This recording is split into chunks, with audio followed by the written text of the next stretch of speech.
All right, so yeah, welcome everyone to our 69th reading group session. Today we're going to talk about the replication in MongoDB.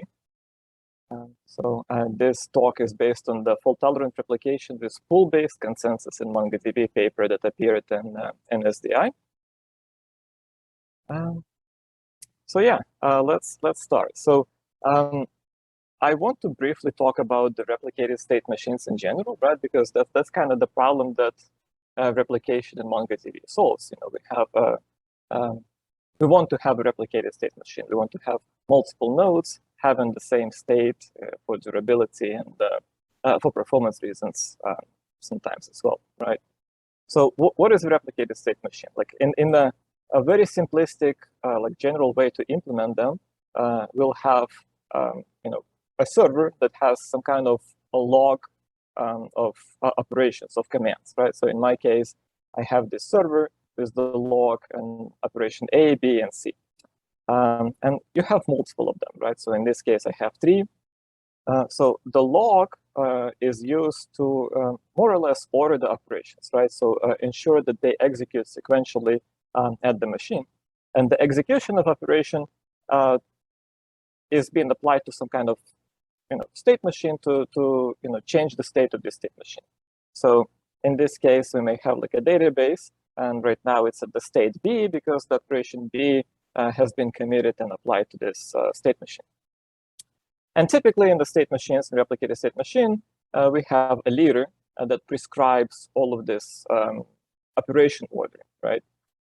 So here we have a leader that has received the operation C from the client, and the next step in a traditional state machine, replicated state machine, this leader is going to push this operation C. It will tell other nodes, the followers, to apply the C into their logs, right? So we have this operation C that has propagated to the followers, and the followers will reply back to the leader saying, okay, sure, we have this, received this operation C, it's in our log, everything is good.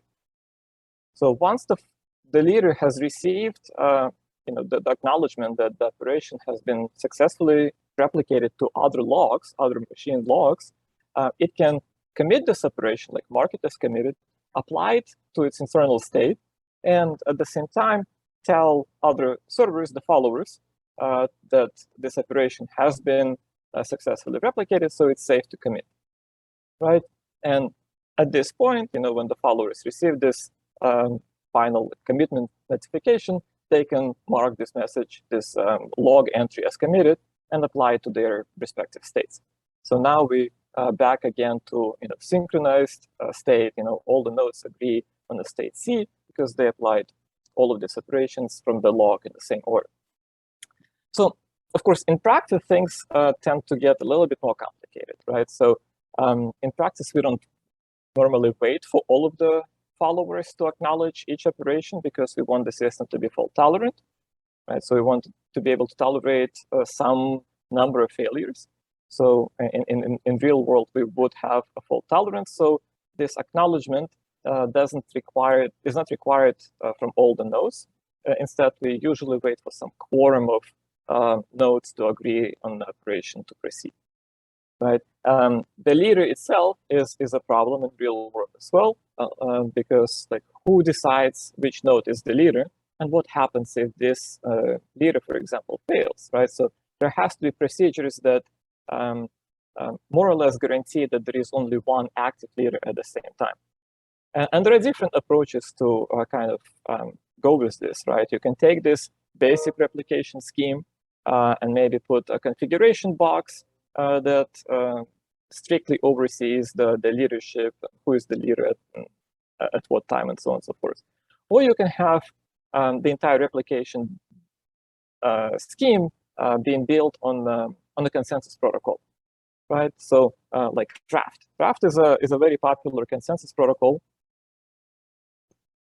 very popular in the industry because it more or less breaks down the consensus problem that was introduced way before Raft into these 2 discrete steps that have not as much overlap compared to some other protocols, right? So we have leader election phase where the protocol is going to pick one machine, one node, usually the one that has the most progress to lead, right? So to prescribe the order of future operations.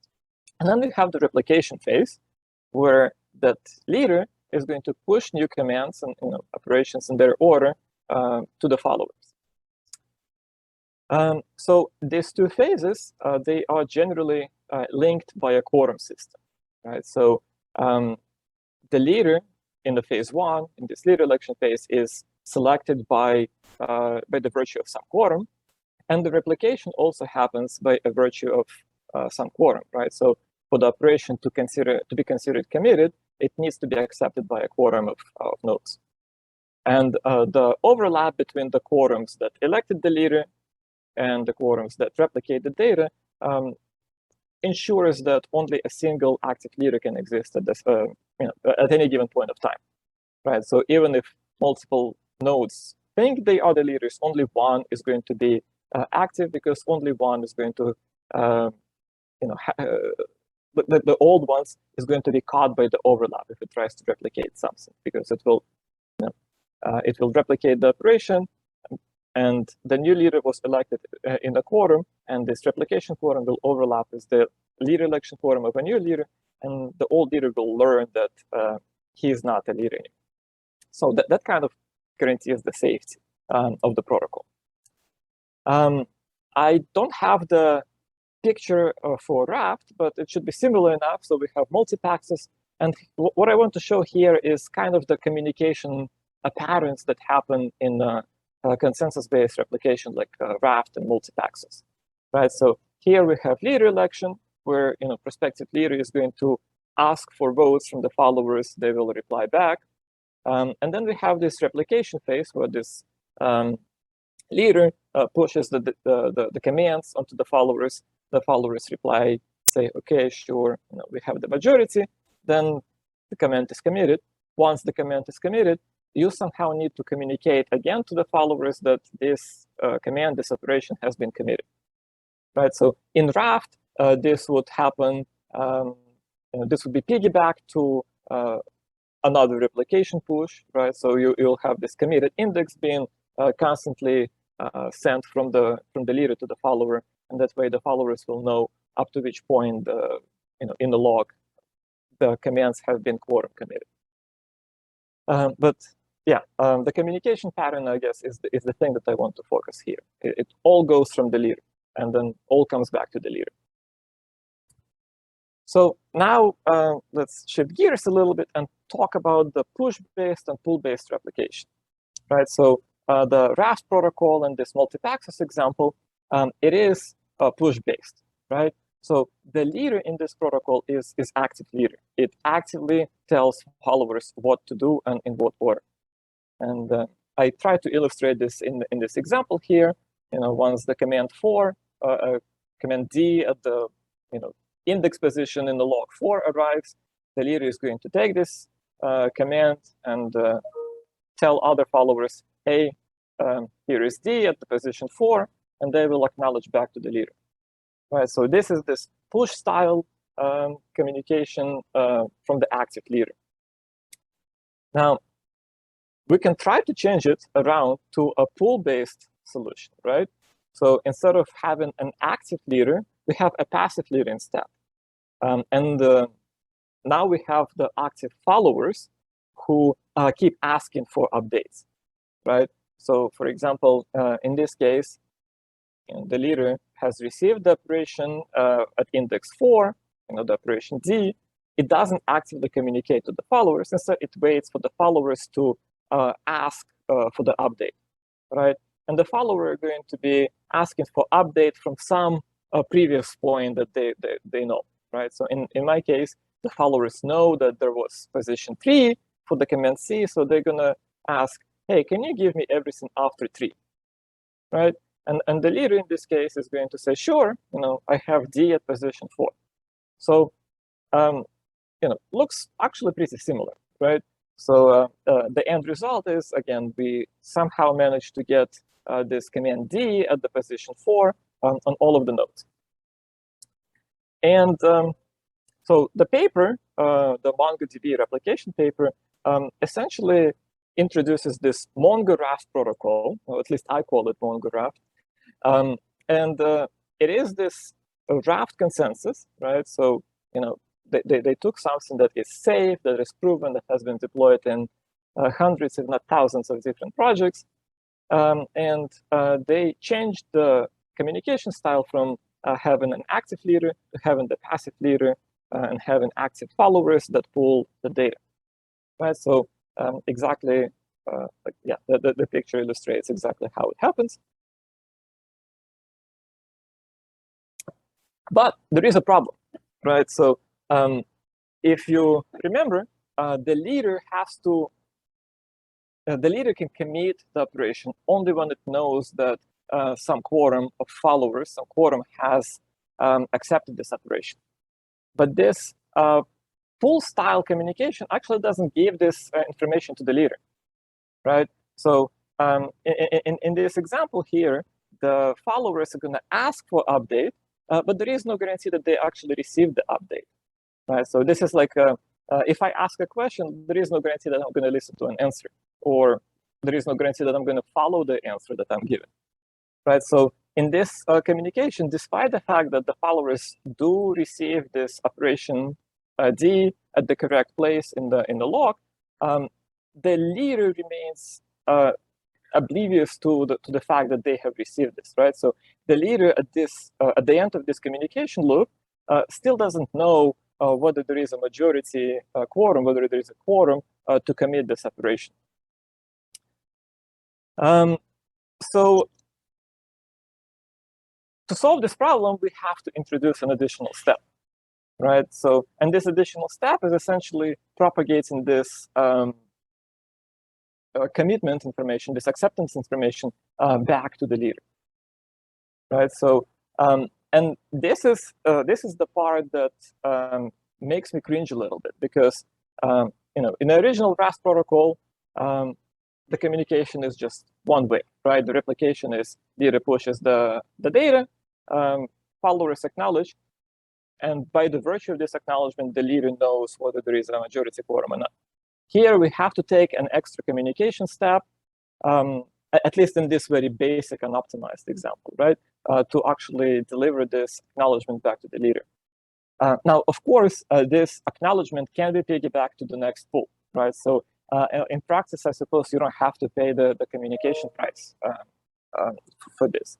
But you will probably pay some latency price for this, just to deliver this commitment acceptance acknowledgement to the leader.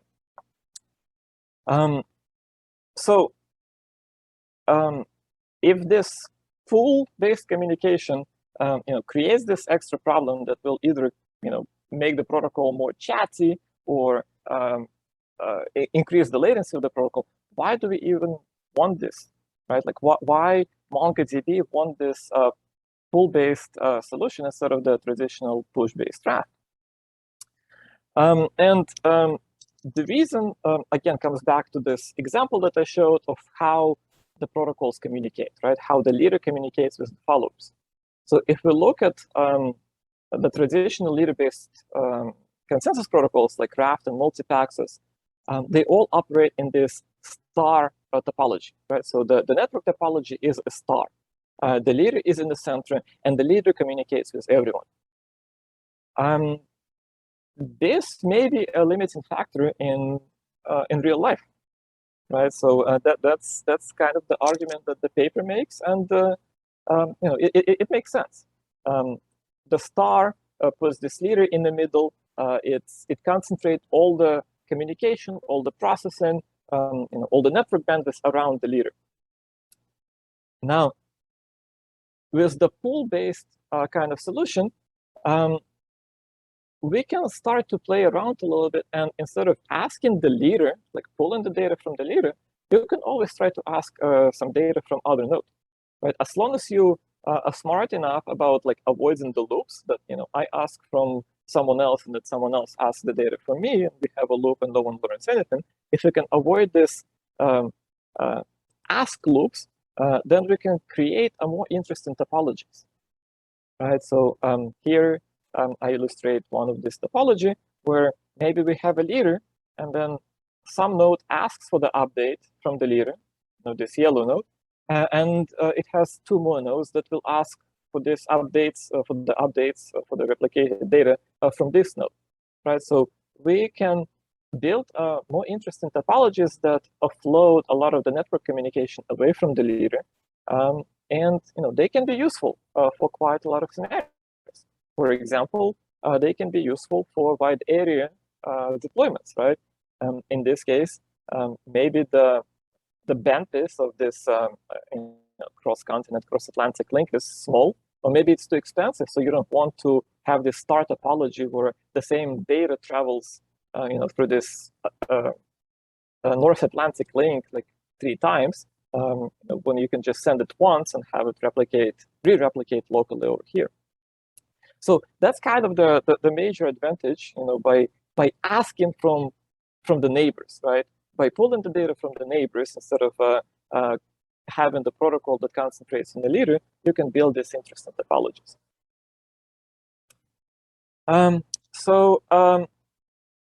Yeah, a little bit of the way it actually works in MongoDB.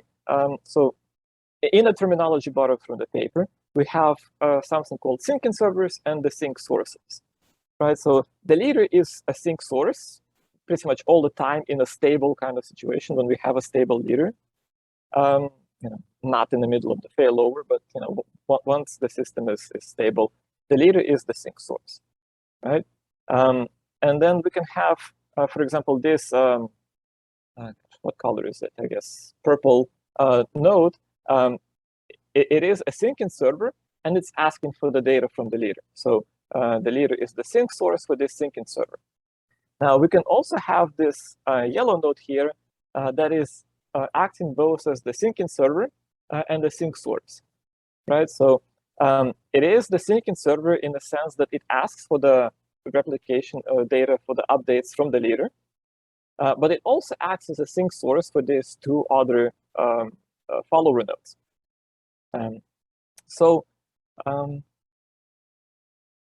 Yeah, and the way the general flow of the protocol works is that syncing service will ask for the log entries from its sync source, right? So the sync source will reply with the sequence of log entries after some point that the sync server has included in its ask message, in its pull message. And then if everything goes well, the syncing server will append these log items to its log, right? And this will happen if this sequence that it received from the sync source is like appendable, right? If it follows the same history, right? So if there is no divergence. Now, there can be situations when these logs diverge with some like uncommitted information being stuck in there, and we need to clean up some information. So there is a pretty simple mechanism to detect this divergence, and once we detect them, we have to essentially take the syncing server and the sync source and find the divergent point, and then truncate the syncing server's log entries and rebuild it essentially from the source.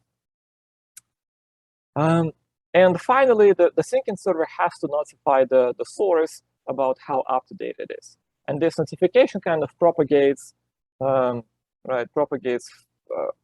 across the network until it reaches this ultimate sync source, which is the leader. And that information allows the leader to decide if there is a quorum of nodes that have accepted the particular log entries, particular updates. So pretty straightforward. Now, there is a little bit of a difference that exists in MongoRaft compared to the regular Raft. And so this difference, I think, exists like mostly because of this election-and-replication tug of war for in the failover scenarios. So in normal Raft, in the star topology, right, the followers they will reject a message from an old leader. So if you have the situation where 2 nodes believe they're leaders, if a follower knows of a new leader and the old leader tries to communicate with this follower, there will be a term check-in, right? So the leader with the old term is going to talk to the follower knows of a new term, and it will be actively rejected. Like no data is going to be accepted at the follower from this replication attempt. But that's not what happens in MongoRaft. The follower will still accept the data if it can, like if it can be appended to the log, right? So if there is no divergence, right? So if it's the data that can be appended directly to the log, it will accept the data from a sync source that may be in the previous ballot, in the previous term. And at least that's kind of my way of trying to reason about this, is that we have this tug of war between the election and replication that may arise. The election in MongoRaft remains the push-based election. So the election protocol, as far as I can tell from the paper, it hasn't really changed.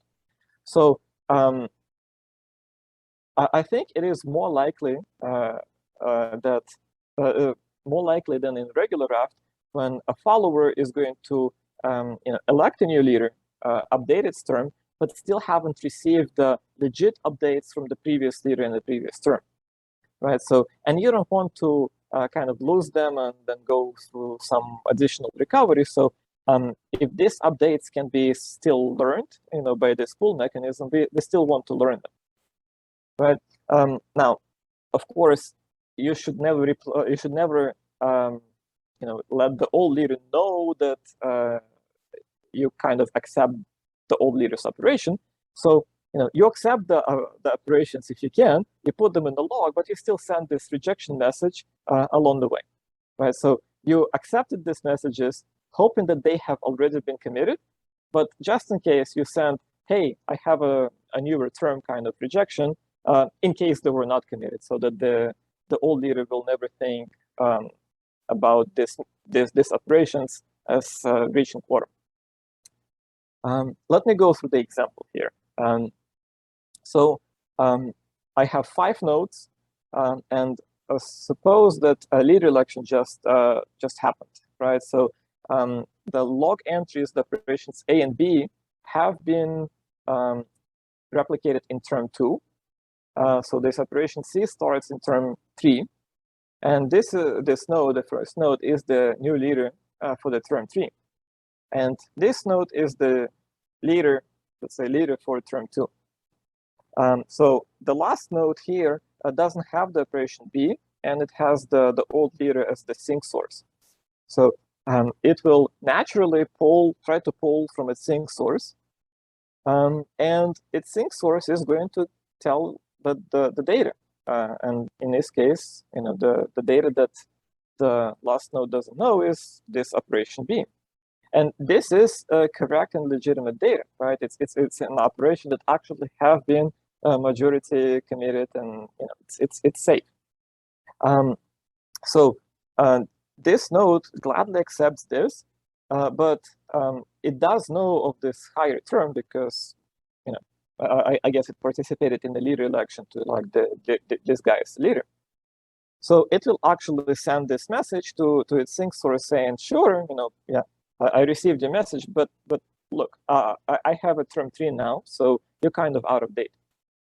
And this will force this guy to update its term and so on. But no harm done here because the operation B has been replicated before, right? It's been committed before this leader change anyway.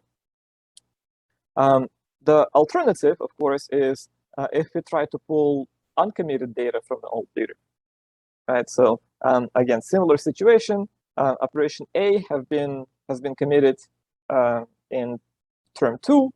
Term 3 starts with operation B. This node asks for its sync server, asks its sync source for update. This node was the leader for term 2, and it has the operation X. It wants to push the operation X. It wants to propagate operation X. So it tells this sync server, the last node, that the position the index 2 is operation X. This guy will happily accept this, just like in the previous example, and again say, sure, I'll take it, but you're out of date. Right? So now we kind of replicated that data. But because we send this active rejection, this guy, the old leader, will never think that this data has actually reached the quorum. Right? And eventually, maybe with some time, the servers will change their sync source, let's say to this guy, and they will pull the data, and they will see that there is a divergence, right? And when they see this, there is a divergence, they will roll back to the common point and apply the proper operations in the proper term. So yeah, all in all, I think it's pretty much all the same as a regular Raft because of this, essentially, because of sending this rejection message. And now I do want to briefly talk about the evaluation. So in this evaluation, they mostly, the paper really compares against itself. So there is no comparison with a push-based solution, which I think is a big disadvantage, is a big issue. So here we have 5 nodes. Each node has 8 vCPUs, 2 regions. And we have the leader in the majority region, right? So because we have 2 regions, we have to split it 3 and 2. So the leader is in a region that has 3 nodes. So this figure shows 90 percentile latency versus throughput graph. So we can see that. Okay, step back. Chaining disabled. So chaining disabled is essentially the start topology, right? When everyone talks to the leader and pulls the data directly from the leader. With chaining enabled, that's when we have this style of topology, right? Where the other region is going to replicate from its local server, right? So with chaining disabled and chain enabled, there is no big difference in terms of the performance. The paper claims that this workload is CPU bound, and most of the CPU is being used actually on the client, like answering clients instead of replication. So that's why the two are kind of the same. What's not the same is amount of traffic being used, right? With the chaining disabled, with the start topology, the majority region, the leader, has to replicate 2 copies of the data to the minority region that has these 2 other followers. Versus with chaining, it replicates 1 copy of the data, and then other server learns from that local server in its region. So we can see that with this chaining, the amount of traffic, it was halved, right? So you use half of the wide area cross-region traffic by using this chaining, which will result in very significant savings because, cloud providers, they charge for cross-area, data center, cross-region traffic, wide area network traffic. And so this is kind of continuation of this experiment where authors put some artificial bandwidth limit, right? So it's not only about cost. If you have some links with limited bandwidth, then chaining can actually greatly improve the overall performance of the protocol. Again, because you're foregoing this start topology, you're pushing fewer data across this constraint link, right? So it makes sense, and it's really nice to see this quite significant improvement, right? From a little bit more than 9,000 requests per second, operations per second, to 13,000. So significant improvement. And finally, I want to talk about